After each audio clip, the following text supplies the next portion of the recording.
सो hey guys, कैसे आप सब? आई होप आप सब अच्छे होंगे। आज हम बात करेंगे the undoubtedly the most famous character in boy series season 3 the soldier boy. Soldier boy का सबसे पहला अपीयरेंस हुआ था एक मिनी सीरीज में जो था हीरो ऑर्गेज्म, जिसे लिखा था गैरेट इनेस और जॉन मिक्री ने। और सबसे पहली और सबसे इंपॉर्टेंट बात दोस्तों, सोल्जर बॉय एक लेगेसी कैरेक्टर है बॉयज यूनिवर्स का। इसका मतलब ये कि मल्टीपल हीरो सोल्जर बॉय बने टाइम के साथ। सोल्जर बॉय उन चुनिंदा सुपर हीरो में से है जिनको कंपाउंड वी काफी बाद में मिला था, और सोल्जर बॉय वो पहला इंसान था जिसे यूएस गवर्नमेंट ने इनहेंस किया था सुपर ह्यूमन में।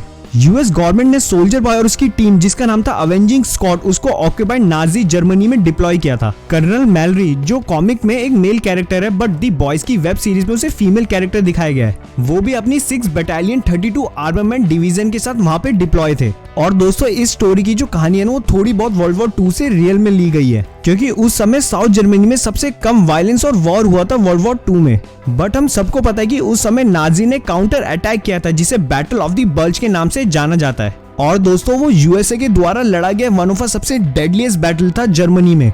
दी अवेंजिंग स्क्वाड को इस एरिया में इसलिए ही भेजा गया था क्योंकि ये एरिया सबसे ज्यादा पीसफुल था। बट उस बटालियन के जो कमांडर्स थे ना, वो इन सुपर हीरो को नहीं चाहते थे, क्योंकि ये सुपर हीरो टोटली अनट्रेन्ड थे और ये काफी ज्यादा बड़ी गलतियां कर सकते थे। और हुआ भी कुछ ऐसी, दी अवेंजिंग स्क्वाड के कुछ सुपर हीरो आसमान में जाके नाजीज को ढूंढने लग गए, जिसकी वजह से नाजी ने दूर से ही उनकी बटालियन का पता लगा लिया और नाजी सोल्जर ने प्लान बना के उनकी पूरी बटालियन को ब्रूटली मार दिया। एंड इवन अवेंजिंग स्क्वाड भी ब्रूटली मारी गई उस समय। और लास्ट के 2 इंसान जो बचे उस सुपर हीरो स्क्वाड और उस बटालियन के, वो थे जनरल मैलरी और सोल्जर बॉय। और उस समय मैलरी ने ही सोल्जर बॉय को मारा था, क्योंकि उसी की वजह से मैलरी की पूरी बटालियन का सफाया हो गया था। फिर आगे चल के 1950 में एक और सुपर हीरो का ग्रुप बनाया गया जिसका नाम था क्राइम फाइटर्स।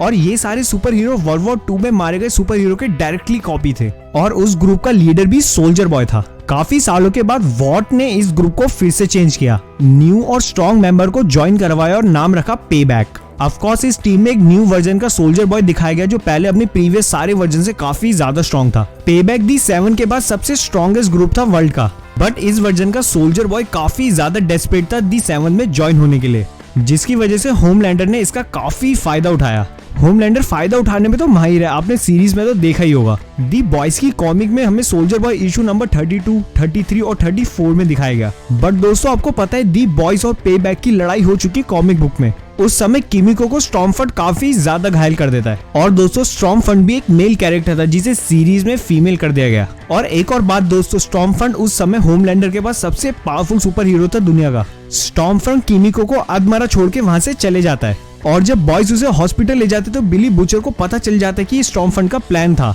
क्योंकि सुपर हीरो उन्हें एक ही साथ और एक ही बार में खत्म करना चाहते थे। वो उस हॉस्पिटल से भागते, बट बहुत देर हो चुकी है। स्टॉर्मफ्रंट अपनी पूरी टीम को लेकर उस हॉस्पिटल में धावा बोल देता है। दी बॉयज और पेबैक की फाइट काफी ज्यादा ब्रूटल होती है। सोल्जर बॉय बुचर से लड़ता है। सोल्जर बॉय को लगता है कि वो बुचर को इजीली ओवर पावर्ड कर देगा, बट ऐसा नहीं होता। बुचर उसकी नाक काट लेता है। पेबैक का सबसे बड़ा नुकसान तब होता है जब बुचर स्टॉर्मफ्रंट की आंखों में कांच फेंक देता है, और इसी की वजह से स्टॉर्मफ्रंट को उस फाइट से हटना पड़ता है। जब स्टॉर्मफ्रंट उस फाइट से हट जाता है तो बुचर एक एक करके पेबैक के सारे मेंबर को काफी ब्रूटली मार देता है, और बुचर आखिरी बंदे को जो मारता है वो होता है सोल्जर बॉय। सो गाइस, ये थी मेरी वीडियो ऑन सोल्जर बॉय, और अगर आपको मेरी ये वीडियो पसंद आई हो तो प्लीज इसे लाइक एंड सब्सक्राइब कीजिए। Thank you.